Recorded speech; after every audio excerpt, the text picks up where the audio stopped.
Hello friends, welcome to साहस of solutions. और आप देखना शुरू कर चुके हैं हमारा एंगुलर 17 का फुल ट्यूटोरियल सीरीज। दोस्तों, जैसा कि इस सीरीज के पिछले वीडियो में हमने ये देखा कि पैकेज डॉट जेसन और package log dot JSON file का क्या रोल है, कैसे एनपीएम उसको यूज करता है और क्या इंपॉर्टेंस है एप्लीकेशन के अंदर, उसको हमने बहुत अच्छे तरीके से डिटेल्स में देखा। और आज जो आप लोग के लिए वीडियो लेकर आए हैं उसमें हम देखेंगे कि main building blocks of N angular application. किसी भी एंगुलर एप्लीकेशन के मेन बिल्डिंग ब्लॉक्स कौन कौन से हैं।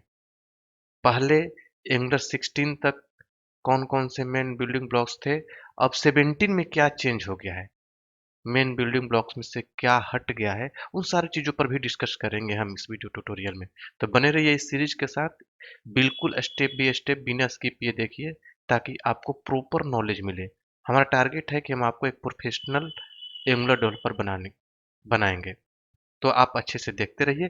इस वीडियो को स्टार्ट करने से पहले मैं आपसे रिक्वेस्ट करना चाहूँगा कि आप पहली बार अगर इस चैनल पर हैं तो इस चैनल को जरूर सब्सक्राइब करिए और बेल के आइकन को क्लिक करिए, ताकि आपको नोटिफिकेशन मिलती रहे। और वीडियो को लाइक करिए, शेयर करिए, कमेंट करिए, ताकि सबको देखने को मिले। तो चलिए स्टार्ट करते हैं। सबसे पहले हम देखते हैं कि मेन बिल्डिंग ब्लॉक्स में क्या क्या आता है। देखिए, मेन बिल्डिंग ब्लॉक्स में आता है आपका मॉड्यूल्स, जो कि अब ऑप्शनल है। अब मॉड्यूल का कोई रोल नहीं है। एंगुलर 16 तक ये मेन बिल्डिंग ब्लॉक में आया करता था, लेकिन ये अब ऑप्शनल है। अब एंगुलर 17 में इसका कोई इम्पोर्टेंस नहीं है। लेकिन हाँ, ऐसा नहीं है कि आप मॉड्यूल बनाएंगे तो कोई प्रॉब्लम आ जाएगा। नहीं, आप मॉड्यूल बना सकते हैं और जरूरत भी पड़ेगा। आगे जब हम एडवांस वीडियो देंगे, जैसे कि फीचर मॉड्यूल हो गया, लेजी लोडिंग होगा, तो वहाँ पर इसका रोल आ जाएगा। वहाँ पर हम मॉड्यूल बनाएंगे, जरूर बनाएंगे। बिना मॉड्यूल का हम लेजी लोडिंग नहीं कर पाएंगे। ठीक है। अगर प्रॉपर तरीके से फीचर मॉड्यूल इंप्लीमेंट करना है तो आपको मॉड्यूल बनाना ही होगा। लेकिन मेन बिल्डिंग ब्लॉक में अब ये नहीं है। क्यों? क्योंकि आपका रूट मॉड्यूल का कोई रोल नहीं है। अब जैसे हम लोग पहले देखते थे कि बिना मॉड्यूल का कोई एंगुलर का एप्लीकेशन डेवलप नहीं हो सकता था एंगुलर 16 तक, अब ऐसा नहीं है। क्योंकि अब एंगुलर 17 में बिना मॉड्यूल का प्रोजेक्ट बनेगा। बी डिफॉल्ट मॉड्यूल जो रूट मॉड्यूल होता है उसका कोई इंपॉर्टेंस नहीं है, अब वो क्रिएट होके नहीं आएगा।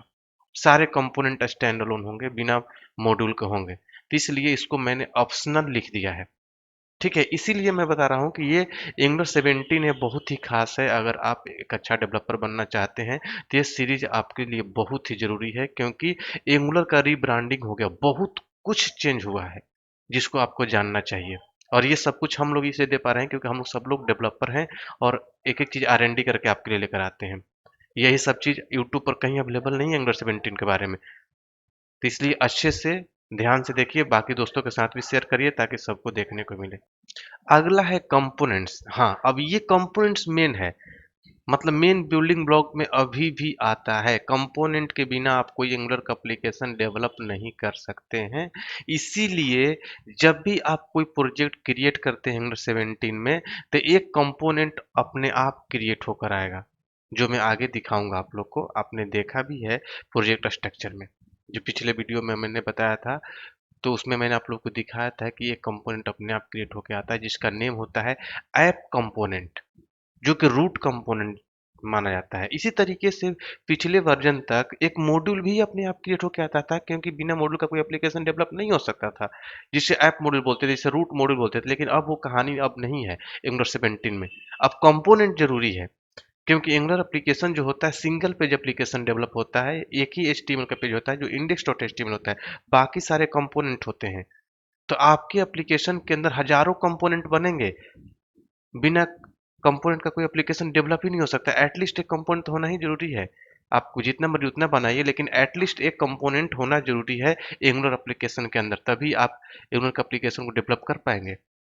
इसीलिए जब भी कोई प्रोजेक्ट क्रिएट करेंगे तो अपने आप एक कंपोनेंट क्रिएट होकर आएगा। जब भी कोई कंपोनेंट क्रिएट होता है तो अपने साथ चार फाइल क्रिएट करता है। एक टीएस का फाइल जहाँ पर हम लॉजिक लिखते हैं, उसका अपना टेम्पलेट का फाइल जिसे हम HTML जहाँ पर लिखते हैं, उसका CSS का फाइल जहाँ पर उसका CSS लिखते हैं, और एक spec.ts फाइल क्रिएट होता है जहाँ पर हम टेस्टिंग के लिए यूज करते हैं। तो वही कंपोनेंट जरूरी हो गया, ये एकदम बिल्कुल जरूरी है। ये टेम्पलेट का फाइल भी जरूरी है। टेम्पलेट, हर कंपोनेंट का अपना टेम्पलेट का फाइल होता है जहाँ पर उस डिजाइन करेंगे। कंपोनेंट का कोई मतलब ही नहीं रहेगा अगर उसका टेम्पलेट ना हो, तो ये भी मेन बिल्डिंग ब्लॉक में आता है। हर कंपोनेंट का, हर कंपोनेंट का, चाहे आप आगे जो फीचर मॉड्यूल बनाएंगे उस मॉड्यूल का, सबका अपना मेटा डेटा होता है।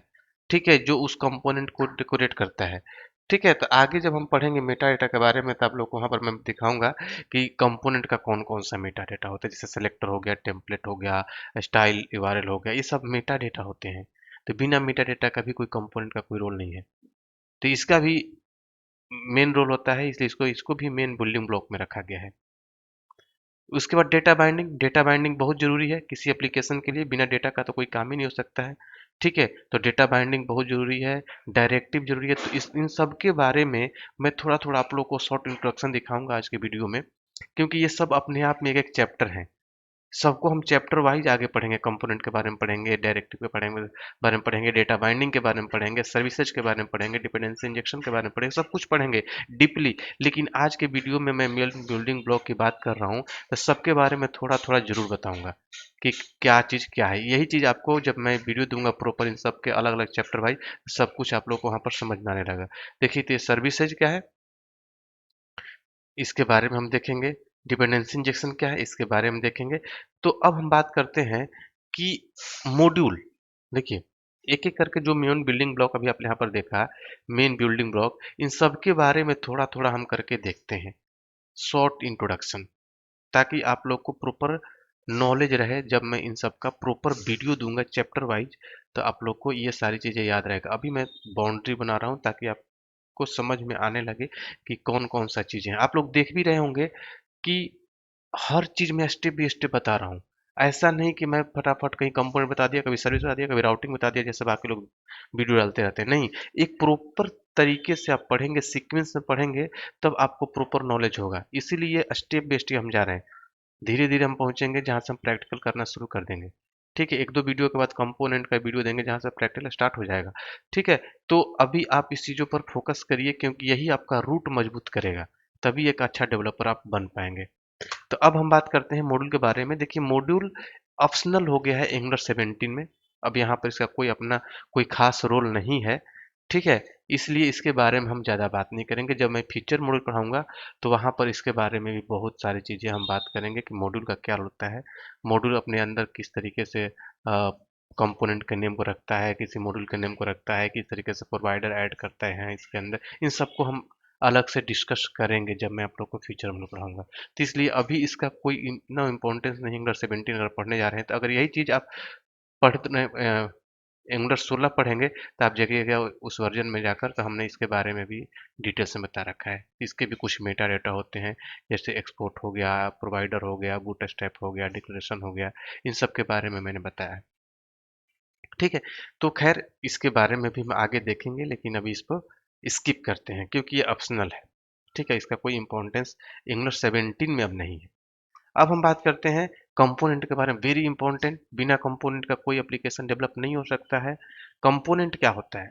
देखिए, कंपोनेंट हमें कोड को रीयूज करने की फैसिलिटी प्रोवाइड करता है, जस्ट लाइक सर्विस क्लास, उसी तरीके से। ठीक है, कंपोनेंट बेस्ड एप्लीकेशन बनाने, देखिए कंपोनेंट क्या होता है, एक लॉजिकल ग्रुप ऑफ कोड होता है। ठीक है, जहां पर हम अपने पेजेस को डेवलप करते हैं, पेज के पार्ट को डेवलप करते हैं। जैसे मान लीजिए, सपोज करिए कि ये हमारा एक होम हमें एक होम पेज डेवलप करना है। तो सपोज करिए कि ये हमारा होम पेज है, ये हमारा पूरा का पूरा होम पेज बन रहा है। ध्यान से दीजिएगा, तो इस होम पेज में क्या क्या हो सकता है, एक आपका हो सकता है हेडर, एक नीचे आपका हो सकता है फूटर। ठीक है, बीच में हो सकता है बॉडी। ठीक है, सपोज करिए इधर आप राइट हैंड साइड में कोई मेनू बाइंड कर रहे हैं, इस तरीके से मेनू बाइंड कर रहे हैं। ठीक है, हो सकता है यहाँ पर कोई स्लाइडर, इमेज का कोई स्लाइडर चला रहे हैं। ठीक है, तो इस तरीके से आप कुछ काम कर रहे हैं अपने होम पेज पर। तो आप चाहें तो आप index.html पर ही, चाहे केवल एक ही पेज पर पूरा का पूरा डिजाइन कर सकते हैं। अच्छे से समझिएगा, पूरा का पूरा डिजाइन कर सकते हैं एक ही पेज पर। लेकिन सपोज करिए कि मुझे ऐसा ही फुटर और भी 20 पेजेज पर चाहिए। अगर हमने कंपोनेंट बेस्ड नहीं बनाना है, तो ऐसा ही फुटर हमें और भी 20 पेजेज पर चाहिए, तो हमें क्या करना पड़ेगा, इस फुटर का पूरा कोड हमें कॉपी पेस्ट सारे पेजेज पर करने पड़ेंगे। तो इतना सारा डुप्लीकेट कोड बन जाएगा। कुछ भी चेंज आया तो सारे पेजेज पर हम चेंज करेंगे। मान लीजिए फुटर के अंदर कोई एक लिंक है उसको चेंज करना है तो सारे पेजेज पर चेंज करते फिरेंगे तो कितना कॉम्प्लेक्स टास्क हो जाएगा। अगर हम कंपोनेंट बेस्ड एप्लीकेशन बनाते हैं तो फायदा क्या होगा कि हम फुटर का अलग से कंपोनेंट बनाएंगे, हेडर का अलग कंपोनेंट बनाएंगे, बीच में बॉडी उसका अलग कंपोनेंट, इधर मेनू जो बन रहा है उसका अलग कंपोनेंट, इधर स्लाइडर बन रहा है अलग कंपोनेंट, और सारे कंपोनेंट का सिलेक्टर हम एक पेज पर लाकर रख देंगे। तो जैसे ऐप कंपोनेंट डॉट एचटीएमएल के अंदर लाकर रख देंगे तो क्या होगा कि जैसे ही हमारा app component dot HTML load होगा तो अपने अंदर सारे सिलेक्टर रखे हुए कंपोनेंट को भी लोड कर देगा, उससे हमारा होम पेज रेडी हो जाएगा। तो अब बेनिफिट क्या होगा कि अगर इसी तरीके का फूटर हमें बहुत सारे पेजेज पर चाहिए तो हम इन सारे कोडेड कोड को बार बार रिपीट नहीं करेंगे, कॉपी पेस्ट नहीं करेंगे, हम क्या कर लेंगे, इस फूटर को कॉल कर लेंगे, इसका सेलेक्टर सारे जगह रख लेंगे, तो हमारा डुप्लीकेट कोड भी नहीं बना, हमने इस कोड को रीयूज कर लिया। और दूसरा चीज बेनिफिट ये भी हुआ कि कुछ चेंज भी आता है तो केवल हम फुटर वाले कंपोनेंट में चेंज करेंगे और हमारा सारा का चेंज सारे जगह रिफ्लेक्ट कर जाएगा। तो बहुत सारा बेनिफिट है। दूसरा चीज, कंपोनेंट बेस्ड एप्लीकेशन बनाने से हमारा ये होता है कि हम किसी भी कंपोनेंट को चेंज करते हैं तो पेज रिफ्रेश नहीं होगा। ठीक है, पार्शियली पेज हमारा चेंज होते रहता है, अनलोड और लोड होते रहता है। ये सब कुछ आगे हम देखेंगे। तो ये सब बेनिफिट होता है कंपोनेंट बेस्ड एप्लीकेशन बनाने से। कंपोनेंट का बहुत ही इंपॉर्टेंट रोल है सिंगल पेज एप्लीकेशन के अंदर। ठीक है, तो ये सब कुछ हम आगे कंपोनेंट के चैप्टर में बना बना के देखेंगे, कंपोनेंट कैसे बनाते हैं, हर चीज क्रिएट कैसे करते हैं, उसको लोड कैसे करते हैं, एक कंपोनेंट के अंदर दूसरा कंपोनेंट कैसे लोड करेंगे, everything will be cover in this series. ठीक है, अब हम बात करते हैं कंपोनेंट के अंदर ही आपका एक टेम्पलेट होता है। ठीक है, तो टेम्पलेट के अंदर आप HTML का डिजाइन कर सकते हैं। ठीक है, टेम्पलेट के अंदर ही आप HTML का डिजाइन कर सकते हैं। और एक टेम्पलेट यूआरएल होता है जहां पर हम HTML के फाइल का पाथ देते हैं। ध्यान दीजिएगा, अभी आप पिछले स्लाइड में देखेंगे तो यहाँ पर हम टेम्पलेट, यहाँ पर टेम्पलेट लिख रखे हैं हमने। ठीक है, ये टेम्पलेट है, तो ये कंपोनेंट के अंदर यही टेम्पलेट है और इसी की बात कर रहा हूँ मैं यहाँ पर भी, एक नॉर्मल एक टेम्पलेट के बारे में। ठीक है, तो ये टेम्पलेट हमने अपने कंपोनेंट पर ही एक HTML लिख लिया। हम ऐसा भी कर सकते हैं, लेकिन एंगुलर हमें रिकमेंड करता है कि टेम्पलेट के अंदर आप किसी टेम्पलेट यूआरएल का HTML दीजिए। ठीक है, कहने का मतलब ये है कि कंपोनेंट का दो मेटा डेटा सेम काम के लिए होता है, एक टेम्पलेट होता है, एक टेम्पलेट यूआरएल होता है। अगर आप चाहते हैं कि सेपरेट फाइल रहे HTML का तो टेम्पलेट यूआरएल के अंदर उस HTML फाइल का पाथ देंगे, और नहीं तो आप चाहते हैं कि यहीं पर हम इनलाइन HTML लिख लें तो टेम्पलेट के अंदर लिख सकते हैं। लेकिन एंगुलर रिकमेंड करता है कि आप अलग से HTML का फाइल पर लिखिए। छोटा मोटा कोड है, एक दो लाइन का HTML है तो आप टेम्पलेट के अंदर लिख लीजिए, नहीं तो आप अलग से फाइल बनाइए, तो आपके लिए बेहतर रहेगा। तो ये सब कुछ हम यूज कर करके देखेंगे। अभी शॉर्ट इंट्रोडक्शन समझा रहा हूँ। सर्विसेज, सर्विसेज क्या होता है? देखिए, सर्विसेज के बारे में जानने के लिए, सर्विसेज होता है कि किसी कोड को रीयूज करने की फैसिलिटी प्रोवाइड करता है।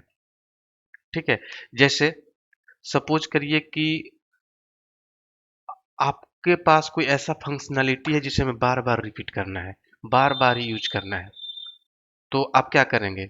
एक तो अप्रोच ये हो सकता है कि बार बार उस कोड को लिखेंगे, तो कितना डुप्लीकेट कोड बन जाएगा, कुछ चेंज हुआ तो सारी जगह चेंज करना पड़ेगा।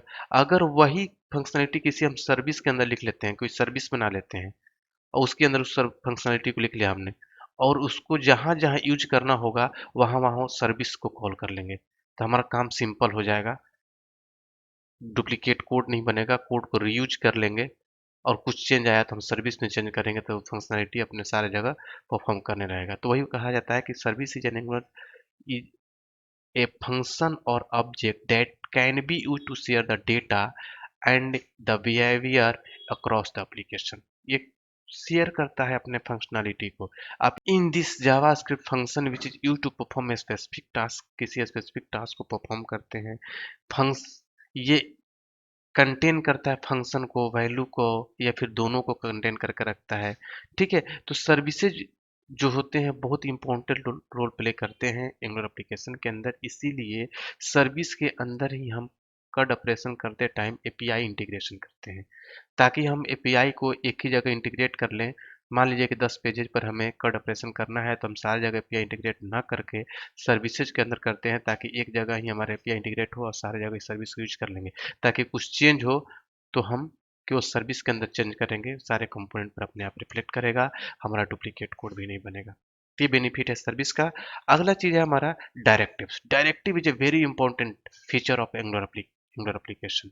इसको किलर फीचर बोला जाता है एंगुलर का।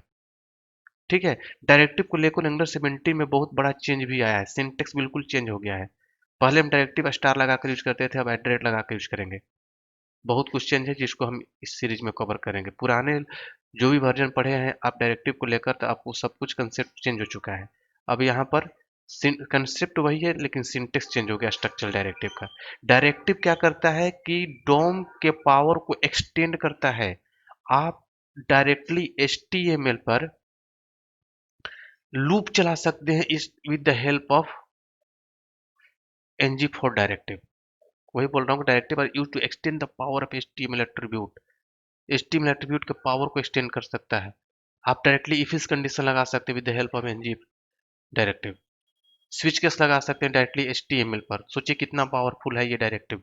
ये हमेशा HTML पर ही अप्लाई होगा, कभी भी TS फाइल पर नहीं लिखेंगे, HTML पर इसको लगाते हैं। ठीक है, और ये 3 टाइप का होता है, कंपोनेंट डायरेक्टिव होता है, एक स्ट्रक्चरल डायरेक्टिव होता है और एक एट्रीब्यूट डायरेक्टिव होता है। तो इन सबके बारे में हम आगे बहुत ही डीपली देखेंगे कि क्या इसका काम है। कंपोनेंट डायरेक्टिव किसको बोलेंगे, स्ट्रक्चरल डायरेक्टिव किसको बोलते हैं, इसके अंदर कौन कौन सा डायरेक्टिव आता है, एट्रीब्यूट डायरेक्टिव किसको बोलते हैं, इसके अंदर कौन कौन सा आता है, सब कुछ हम स्टेप बाय स्टेप आगे आने वाले वीडियोज में देखेंगे। अगला चीज है हमारा डिपेंडेंसी इंजेक्शन। ठीक है, डिपेंडेंसी इंजेक्शन कहने का मतलब ये हो गया कि किसी डिपेंडेंसी को इंजेक्ट करना। ठीक है, किसी डिपेंडेंसी को हम इंजेक्ट करते हैं। जैसे मान लीजिए कि दो ऑब्जेक्ट है ए और बी। ए को अपना काम करने के लिए बी की जरूरत है, यानी कि बी जब तक नहीं मिलेगा ए अपना काम नहीं कर पाएगा। तो बी क्या हो गया, डिपेंडेंसी हो गया, और ए क्या हो गया, उसको इंजेक्ट करेगा, यूज कर लेगा, तो उसको बोलेंगे इंजेक्शन। तो उसी तरीके से सर्विसेज जो होते हैं डिपेंडेंसी होते हैं, क्योंकि उनके अंदर ही फंक्शनलिटी होता है और कंपोनेंट उसको इंजेक्ट करते हैं, उसका ऑब्जेक्ट बनाते हैं, तो इसको बोला जाता है डिपेंडेंसी इंजेक्शन। किसी डिपेंडेंसी को इंजेक्ट करने की फैसिलिटी को ही डिपेंडेंसी इंजेक्शन बोलते हैं। जब मैं आप लोग को सर्विस का क्लास दूंगा, सर्विस का वीडियो दूंगा, तो वहां पर मैं डिपेंडेंसी इंजेक्शन के बारे में बहुत अच्छे तरीके से पढ़ाऊंगा कि किस तरीके से डिपेंडेंसी इंजेक्शन किया जाता है, इसका प्रोवाइडर क्या होता है, कितने लेवल का प्रोवाइडर होता है, सब कुछ हम डीपली देखेंगे। एक और मेन बिल्डिंग ब्लॉक में आता है डेटा बाइंडिंग। डेटा बाइंडिंग क्या होता है, communication between component to view. आपको पता है कि कंपोनेंट क्रिएट करते हैं तो 4 फाइल क्रिएट होता है, टीएस फाइल और HTML फाइल, CSS का फाइल और टेस्टिंग का फाइल। तो उसमें जो टीएस फाइल होता है उसको बोलते हैं हम कंपोनेंट, और जो HTML का फाइल होता है उसको हम लोग बोलते हैं व्यू। तो दोनों के बीच में जो कम्युनिकेशन होता है उसी को हम लोग बोलते हैं डेटा बाइंडिंग। जब डेटा बाइंडिंग के चैप्टर पढ़ाऊंगा तो दिखाऊंगा वहां पर किससे के डेटा बाइंडिंग करते हैं, कितने टाइप का होता है। जनरली आप थोड़ा सा शॉर्ट में समझिए, डेटा बाइंडिंग 2 तरह का होता है, one way data binding, two way data binding. One way data binding में आता है आपका interpolation, property binding, event binding, attribute binding, style binding, class binding. एक टू वे डेटा बाइंडिंग होता है। इन सब के बारे में हम डीपली आगे देखने वाले हैं। तो आई होप कि आप लोग को समझ में आ गया होगा। मेन बिल्डिंग ब्लॉक्स के बारे में हमने शॉर्ट्स में बताया, इन सब के बारे में हम डीपली चैप्टर वाइज अलग अलग वीडियो देंगे, बहुत सारे वीडियो देंगे इन सब के बारे में, ताकि आपका कंसेप्ट क्लियर हो जब हम प्रैक्टिकल करना शुरू करेंगे। ये शॉर्ट में मैंने आप लोग को समझाया ताकि आपसे कोई इंटरव्यू में पूछता है कि मेन बिल्डिंग ब्लॉक्स में कौन कौन से आते हैं, उनका क्या काम है, तो आप यही बताएंगे। फिर भी आपके माइंड में कोई भी कंफ्यूजन हो तो हमारे कमेंट बॉक्स में शेयर करिए, ताकि हम आपके कमेंट का रिप्लाई करेंगे। वीडियो को लाइक करिए, शेयर करिए और चैनल को जरूर सब्सक्राइब करिए। चलिए मिलते हैं अगले वीडियो में, तब तक के लिए थैंक यू सो मच।